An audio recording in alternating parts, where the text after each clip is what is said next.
Good evening friends, मैं doctor VK Mishra from gastro liver hospital Swarupnagar Kanpur. आज मैं stomach के अल्सर्स के बारे में बात करूंगा जिसकी शायद आपको जानकारी होनी चाहिए। स्टमक अल्सर्स क्या हैं, क्यों बनते हैं, कैसे पहचाने जाते हैं और वास्तव में ट्रीटमेंट के लिए क्या किया जाना चाहिए, इसके बारे में बात करूंगा मैं। जहां तक स्टमक का अल्सर का सवाल है, इसको ध्यान से देखें। हमारी जो खाने की थैली होती है उसमें एसिड हमेशा बनता है। इवन छोटा बच्चा जो पैदा होता है वो भी दूध पीता है और वॉमिटिंग करता है तो दूध हमेशा फटा हुआ निकलता है, क्योंकि प्रकृति ने उसके पेट में भी एसिड बनाया हुआ है डाइजेस्ट करने के लिए। जो हमारा एसिड है वो हमारी खाने की थैली की जो लाइनिंग है उसको डैमेज नहीं कर सकता। ये इसलिए डैमेज नहीं कर सकता क्योंकि प्रकृति ने हमारी खाने की थैली की जो लाइनिंग है उसमें एक म्यूकस की कोटिंग बनाकर रखी हुई है ताकि आपका एसिड आपकी ही खाने की थैली को डैमेज नहीं करने पाए। लेकिन अगर कुछ ऐसा हो गया कि ये बैलेंस गड़बड़ हो गया, इन द सेंस कि अगर एसिड की मात्रा ज्यादा हो गई या जो प्रोटेक्टिव लेयर है ये लेयर आपकी कम हो गई, अगर ये बैलेंस गड़बड़ हुआ तो जो एसिड है वो आपकी खाने की थैली की लाइनिंग को हिट कर सकता है, उसको डैमेज कर सकता है, इन अल्सर जैसी प्रोसेस को जन्म दे सकता है। तो अगर एसिड इसको डैमेज करेगा लाइनिंग को तो अल्सर की शुरुआत हो जाती है। अल्सर जो है क्यों बनता है? सबसे पहले यह माना जाता था कि यह ज्यादा मानसिक तनाव के चलते एसिड बनता है, उसके चलते अल्सर बनता है। ऐसा भी माना जाता था कि ये स्पाइसी फूड आप ज्यादा खाते हैं, उसके चलते एसिड ज्यादा बनता है, उसके चलते अल्सर बनता है। लेकिन साइंटिफिक स्टडीज ऐसा मानती हैं कि ये दोनों कारण बहुत महत्वपूर्ण नहीं है। ये इंपॉर्टेंट हैं लेकिन बहुत महत्वपूर्ण नहीं है। ज्यादा इंपॉर्टेंट ये है कि आपकी खाने की थैली में एक बैक्टीरिया होता है जिसे कहते हैं हेलिकोबैक्टर। ये जो हेलिकोबैक्टर नाम का बैक्टीरिया होता है ये वास्तव में आपकी खाने की जो थैली है या ड्यूोडेनम का एरिया है उसमें अल्सर जैसी बीमारी बनाने के लिए सबसे ज्यादा जिम्मेदार होता है। जो हेलिकोबैक्टर है वो क्लोज कांटेक्ट में ट्रेवल करता है या ट्रांसमिट हो जाता है, जैसे किसिंग है उससे ट्रांसमिट होता है। आप जो ऐसा टेंटेड फूड खाते हैं, ड्रिंक्स हैं, इकट्ठा खाना खाते हैं, क्लोज उसमें रहते हैं, उनसे इसके फैलने का हमेशा डर होता है। जो आप दर्द निवारक दवाइयां खाते हैं उनको जरा एक बार ध्यान से देखिए। अगर कोई ऐसी प्रॉब्लम है जिसके लिए आपको रोज दर्द निवारक दवा की जरूरत है, आपको जोड़ों में दर्द है, आपको कमर में दर्द है, आपको बार बार सिर में दर्द होता है, इन आप मार्केट में जाकर मेडिकल स्टोर से लेके पेन किलर इस्तेमाल करते हैं तो मान के चलिए कि ये आपको लॉन्ग रन में नुकसान करेगा। अगर आप लगातार NSAID या non steroidal anti inflammatory drugs या पेन किलर लेते हैं तो ये खाने की थैली की जो लाइनिंग है इसको इन्फ्लेम करने की ताकत रखते हैं, ये इसको डैमेज करने की ताकत रखते हैं। इन over a period of time जो पेन किलर है ये अल्सर जैसी बीमारी को डेवलप करा सकते हैं। और अगर आपको अल्सर हुआ, आप इन्हें बंद नहीं करेंगे तो सही बात यह है कि अल्सर कभी हील नहीं होगा। तो जो दवाइयां वास्तव में अल्सर कराने की ताकत रखती हैं उनमें जो दर्द निवारक दवाइयां हैं या जो non steroidal anti inflammatory drugs जैसे एस्पिरिन है, ब्रूफेन है, ये जो इस तरह की दवाइयां हैं ये सबसे नंबर 1 पर आती हैं। जो स्टेरॉइड आप यूज करते हैं किसी भी प्रॉब्लम के लिए, जैसे आप अस्थमा के लिए स्टेरॉइड लेते हैं, आप नेफ्रोटिक सिंड्रोम के लिए स्टेरॉइड लेते हैं, आप अल्सरेटिव कोलाइटिस के लिए स्टेरॉइड लेते हैं, तो स्टेरॉइड में सब दवाइयां आती हैं। जैसे आप बेटनिसाल खाते हैं, बेटनिलान खाते हैं, वाइसोलोन, ओमनाकाटल, ये सब स्टेरॉइड दवाइयां हैं। जो स्टेरॉइड हैं ये आपको अल्सर जैसी बीमारी की ताकत रखते हैं। जितने भी आप ब्लड थिनर्स यूज करते हैं, पर्टिकुलरली जो कार्डियक पेशेंट्स यूज करते हैं ब्लड थिनर, ये अल्सर जैसी बीमारी बनाने की ताकत रखते हैं। जो ऑस्टियोपोरोसिस के लिए कुछ दवाइयां इस्तेमाल की जाती हैं जैसे एलेंड्रोनेट करके दवा है या रिस्डिरोनेट करके दवा है, ये जो दवाइयां हैं ये वास्तव में अल्सर जैसी बीमारी को जन्म देने की ताकत रखती हैं। नाउ जब भी अल्सर होता है तो हमेशा 2 प्रश्न पूछे जाते हैं। नंबर 1 कि ये अल्सर कहीं कैंसर तो नहीं है। ये ऐसा क्वेश्चन है जिसके बारे में आंसर एकदम स्ट्रेट फॉरवर्ड नहीं है। जो ड्यूोडेनल अल्सर्स हैं वो वास्तव में कैंसर नहीं होते हैं, लेकिन जो गैस्ट्रिक अल्सर्स होते हैं जब भी होते हैं तो हमें वास्तव में उसके चारों तरफ के एरिया की कुछ बायोप्सी या वो करने की जरूरत पड़ती है कि सामान्य गैस्ट्रिक अल्सर है, कहीं कोई इसमें कैंसर जैसी चीज तो नहीं है। लेकिन कुछ चीजें ऐसी हैं जैसे एक जोलिंजर एलिसन नाम का सिंड्रोम होता है जिसे गैस्ट्रोनोमा के नाम से भी जाना जाता है। ये पेनक्रियाज में भी होते हैं, स्मॉल इंटेस्टाइन में भी होते हैं। इनमें में एक हार्मोन डेवलप होता है जिसके चलते आपकी बॉडी या आपके डाइजेस्टिव सिस्टम में या स्टमक में बहुत ज्यादा एसिड बनने लगता है।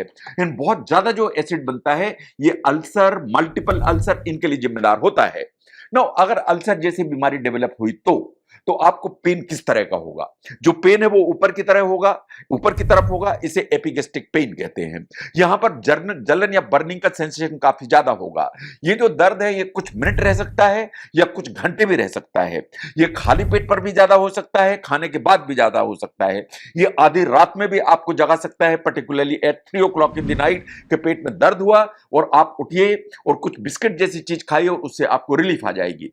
तो पेन का इस तरह का इसका कैरेक्टर डेवलप हो जाता है।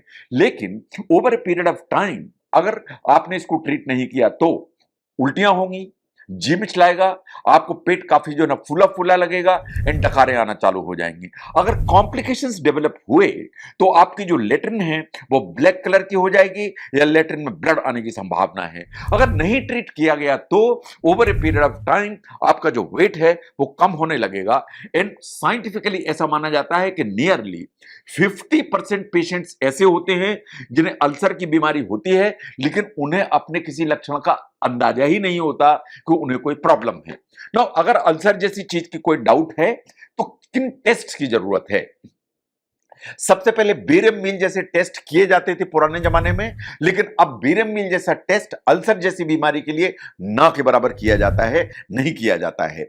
कुछ हेलिकोबैक्टर के लिए टेस्ट की जरूरत पड़ती है, चाहे वो स्टूल एग्जामिनेशन कराया जाए, चाहे ब्लड टेस्ट में हेलिकोबैक्टर के लिए किया जाए या कभी कभी सांस में ब्रेथ टेस्ट में हेलिकोबैक्टर के लिए टेस्ट किया जाता है। But the most important and gold standard जो इन्वेस्टिगेशन है वो वास्तव में एंडोस्कोपी है। जो एंडोस्कोपी है वो गले के रास्ते से एक पतली सी ट्यूब पास की जाती है जिसके टिप पर एक कैमरा लगा होता है।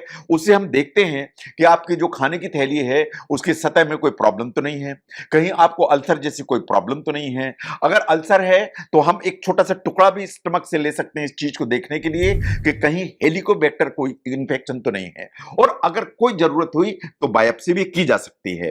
नो, ये बात बिल्कुल सही है कि अगर आप एंडोस्कोपी कराते हैं और आपको डर लगता है, आपको लगता है मुझे डिस्कंफर्ट होगा, तो आपको कुछ नींद की दवाई दी जा सकती है जिसको आपको पता भी नहीं लगेगा कि आपको एंडोस्कोपी की जांच हुई। नो, जब भी ट्रीट किया जाएगा अल्सर को तो क्या दिया जाएगा आपको? सबसे पहले हमें टारगेट करना पड़ता है कि आपके एसिड का प्रोडक्शन मिनिमाइज होना चाहिए। तो एसिड का रिडक्शन अगर मुझे मिनिमाइज करना है तो मेरे सामने जो विकल्प है वो ये है। नंबर 1, मैं आपको एंटासिड दूं जो एसिड को न्यूट्रलाइज कर देगा, दैट्स नंबर 1। नंबर 2, आपको मैं कुछ H2 ब्लॉकर जैसी दवाइयां दूं जैसे रेंटिडीन है, फेमोटिडीन है। ये जो दवाइयां हैं ये एसिड को कंट्रोल करती हैं, इन अल्सर को हील करने में मदद करती हैं। बट द मोस्ट इफेक्टिव जो मेडिसिन हैं उनको कहते हैं प्रोटॉन पंप इनहिबिटर्स। ये आप जानते हैं, ये ओमेप्रोजाल, पेंटोप्रोजाल, रेबेप्रोजाल, एस ओमेप्रोजाल, ये जितने भी प्रजाल्स के नाम से इस तरह की मेडिसिन आती हैं, इनका काम यह है कि आपकी खाने की थैली के अंदर जो एसिड है उसको बिल्कुल कंट्रोल कर दें। इन कंट्रोल अगर एसिड हो जाएगा तो खाने की सतह में जो भी डैमेज है, छाला, दाना, घाव, अल्सर, वो धीरे धीरे धीरे धीरे ठीक होने लगते हैं या हील होने लगते हैं। कभी कुछ कोटिंग एजेंट्स भी हम इस्तेमाल करते हैं, जैसे सुक्रलफेट जैसे एजेंट हम इस्तेमाल करते हैं अगर हमें इसकी जरूरत होती है तो। लेकिन अगर हेलिकोबैक्टर जैसा इंफेक्शन सस्पेक्टेड है तो आपको एंटीबायोटिक चाहिए। जो एंटीबायोटिक है वो 2 वीक्स चाहिए। किस एंटीबायोटिक का कॉम्बिनेशन की आपको जरूरत है, किस एंटीबायोटिक कॉम्बिनेशन आपको लेने चाहिए, ये आपके डॉक्टर डिसाइड करेंगे। But antibiotics are the medicine जो इस प्रॉब्लम को हल करने की ताकत रखती हैं। नो, अगर अल्सर जैसी चीज है तो इसको कभी आप इग्नोर करनिए नहीं। अगर आप अल्सर को इग्नोर करेंगे तो अल्टीमेटली कॉम्प्लिकेशंस डेवलप होंगे। अगर आपको ड्यूनल अल्सर है, आपने उसको इग्नोर किया तो over a period of time खाने की थैली से आंत में जाने वाला जो रास्ता है उसके श्रिंक होने का डर रहेगा। वो श्रिंक अगर होने लगेगा तो पेट में गोला बनेगा, दर्द होगा और आपको उल्टियां चालू हो जाएंगी। इसे कहते हैं gastric outlet obstruction. The second इसके अगर जो अल्सर है वो डीप होगा, इरोड होगा, तो आंत में छेद हो जाएगा, इसे कहते हैं ड्यूडनल परफोरेशन। परफोरेशन हुआ तो इमरजेंसी तैयार हो जाएगी, यानी आपको ऑपरेशन की जरूरत पड़ेगी।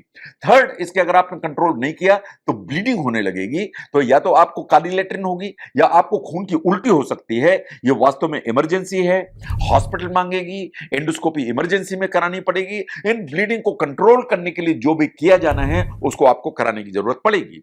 ऐसे ही लंबे समय अल्सर रहेगा तो आपका वजन कम होगा, न्यूट्रिशन आपका नीचे की तरफ जाएगा। तो आपको दवाइयां चाहिए, लेकिन कुछ हैबिट्स को भी ठीक करने की जरूरत है। अगर आपको स्ट्रेस पालने की आदत है, उससे आपको ठीक करने की जरूरत है। एक्सरसाइज करिए, योगा करिए, मेडिटेशन करिए, इनफ रेस्ट लीजिए, ठीक नींद लीजिए। अगर आप अल्कोहल लेते हैं तो आइडियली इसको बंद करने की जरूरत है। टोबैको प्रोडक्ट्स को 100% बंद करने की जरूरत है। बीड़ी, स्मोकिंग, सिगरेट, पान मसाला, जर्दा, सुपारी, उसके साथ में ये गुटखे, ये सब बंद करने की जरूरत है। किसी भी रूप में तंबाकू आपके शरीर में नहीं जाना चाहिए। आपकी जो डाइट है उसमें फ्रूट्स, वेजिटेबल्स ठीक मात्रा में होना चाहिए। जो डेयरी है वो क्वेश्चनेबल है। जो स्पाइसी चिली फूड है उसको आपको मिनिमाइज करने की जरूरत है, इससे फर्क पड़ेगा। नाउ अगर पेन आता है आपको पेट में, तो ये बहुत इंपॉर्टेंट है कि पेन किलर की जरूरत तो पड़ेगी, लेकिन आप अगर NaCID या पेन किलर लेंगे तो उससे आपको नुकसान होगा। जो सेफ पेन किलर है वो या तो पैरासिटामॉल है या एसिटोमिनाफेन है, इनको रिलेटिवली सेफ माना जाता है। कुछ एंटीकोलिनर्जिक ड्रग्स हैं, अपने डॉक्टर की सलाह से लीजिए, उनसे वास्तव में पेन में आपको रिलीफ मिलेगी। नाउ जब भी आपको अल्सर जैसी बीमारी है तो ऐसी कोई दुनिया में दवाई नहीं है कि ओवरनाइट ठीक हो जाए। वो हमेशा टाइम मांगती है, एंड इसको टाइम लग जाता है हील होने में, अप्रॉक्सीमेटली 4 से 6 हफ्ते। एक बार आपने पूरा ट्रीटमेंट लिया तो आपको दोबारा एक एंडोस्कोपी कराने की जरूरत है इस चीज को देखने के लिए कि हेलिकोबैक्टर इरेडिकेट हो गया, खत्म हो गया कि नहीं, इन अल्सर पूरी तरह से खत्म हो गया कि नहीं। अगर अल्सर नहीं खत्म होता है तब यह प्रश्न ऐसा खड़ा होता है कि ऐसा क्यों हुआ, अल्सर खत्म क्यों नहीं हुआ, और उसके लिए क्या किया जाना चाहिए। तो जो अल्सर है, जो स्टमक में अल्सर्स होते हैं, वो गैस्ट्रिक अल्सर्स होते हैं, इंड्यूनल अल्सर्स होते हैं। Ulcer is a very common problem. Ulcer acid के चलते बनता है, लेकिन हेलिकोबैक्टर का infection is the most common reason जिसके चलते बनता है। तो स्टमक अल्सर क्या होते हैं, ये क्यों बनते हैं, इनको कैसे आइडेंटिफाई किया जाए, कैसे ट्रीट किया जाए, इसको समझने में अगर ये वीडियो हेल्प करता है जरूर शेयर करें। मैं doctor VK Mishra from gastro liver hospital, Swarupnagar, Kanpur. Thank you very much.